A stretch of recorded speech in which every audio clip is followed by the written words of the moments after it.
মানুষ যখন মারা যায়, মানুষ মারা যাওয়ার পরবর্তীতে যখন মানুষকে যখন গোসল করানো হয়, পৃথিবীর জমিনে কত রকমের পাতা রয়েছে, কত রকমের পাতা রয়েছে, কিন্তু আল্লাহ রাব্বুল আলামিন কোন পাতা দিয়ে কিন্তু গোসল করানোর অনুমতি দেয় নাই।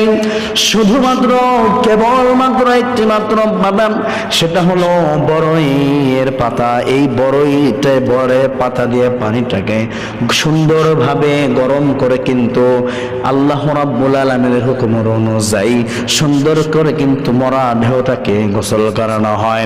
ও মুসলমান ভাইরা রে আমার, পৃথিবীর জমিনে দেখেন আল্লাহ রাব্বুল আলামিনের কত সুন্দর সুন্দর ফলের গাছ রয়েছে, কত সুন্দর সুন্দর ফুলের গাছ রয়েছে।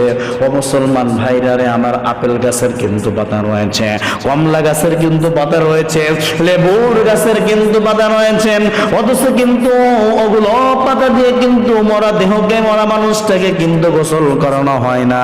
কিসের জন্য, কেন বড়ই পাতা দিয়ে গোসল করানো হয়? মুসলমান ভাইরা রে আমার, আমাকে আপনাকে জানতে হবে। 2009 সালের ঘটনা বলতেছে মুসলমান ভাইরা রে আমার। অনেক সময় তো ওলামায়ে কেরামদের কথা আপনাদের বিশ্বাস হয় না। ওলামায়ে কেরামরা যে সমস্ত কথাগুলো কোরআন হাদিস দিয়া বলে, এগুলো কথা তো আপনারা বিশ্বাস করেন না। বিশ্বাস করানোর জন্য এই ঘটনাটা বলতেছে আপনাদের মাঝে। 2009 সালে ফ্রান্সের একদল বিজ্ঞানী সুন্দর করে দেখতে চাইল কি ব্যাপার মুসলমান যখন মারা যায় অন্য গাছের পাতা দিয়ে তাদের গোসল করানো হয় না, বড়ের পাতা দিয়ে কেন গোসল করানো হয়? ফ্রান্সের একদল বিজ্ঞানী সুন্দরভাবে বসে গেল গবেষণা করার জন্য। তখন গবেষণা করতে করতে এক পর্যায়ে ওই বড়ের পাতা নিয়ে এবং পানি নিয়ে ল্যাবের মধ্যে চলে যায়। অর্থাৎ পানিটাকে তারা পরীক্ষা করবে কি ব্যাপার আল্লাহ পাকের কত দুনিয়ার জমিনে পাতা রয়েছে, কোনো পাতা দিয়ে গোসল করায় না, কিন্তু মানুষ মারা গেলে বড়ই পাতা দিয়ে কেন গোসল করানো হয়? এইটা যখন একদল বিজ্ঞানী ফ্রান্সের 2009 সালে ল্যাবে নিয়ে যাওয়ার পরে তখন সুন্দর করে তখন আবার তারা পরীক্ষা করতেছেন।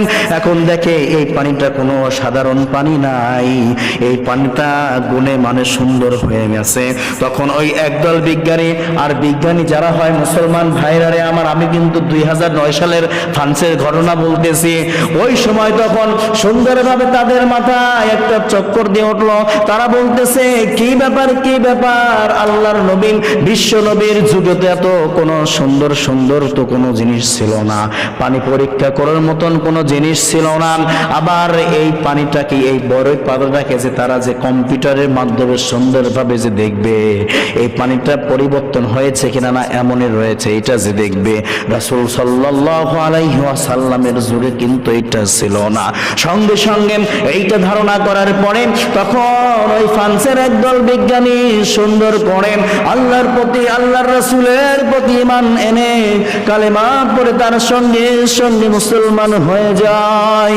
সম্মানিত মুসলমান ভাইরা রে আমার, এই কথা বলার উদ্দেশ্য হইল আমরা কিন্তু মুসলমান দেখেন অন্যান্য বিধর্মী যারা রয়েছে, যারা মারা যায়, ওরা মারা যাওয়ার পরবর্তীতে কিন্তু গোসল করানো হয় না, ওরা মারা যাওয়ার পরে কিন্তু তাদেরকে পোড়ানো হয়ে যায়।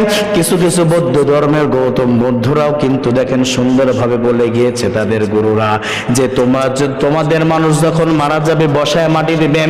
কিন্তু মুসলমানের এমন একটি ধর্ম, ইন্নাদ দীনা ইনদাল্লাহিল ইসলাম, শান্তির ধর্ম।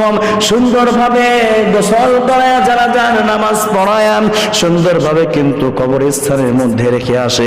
ও মুসলমান ভাইরা রে আমার, এটার থেকে আমাকে আপনাকে শিক্ষা নিতে হবে। আমরা মুসলমান, আল্লাহর প্রতি ঈমান এনে আল্লাহর হুকুমগুলো মানতে হবে। আর আল্লাহর হুকুম যখন আমি আপনি মানবো, আল্লাহ তাআলার খাঁটি ঈমানদারওয়ালা বান্দা হয়ে যাব।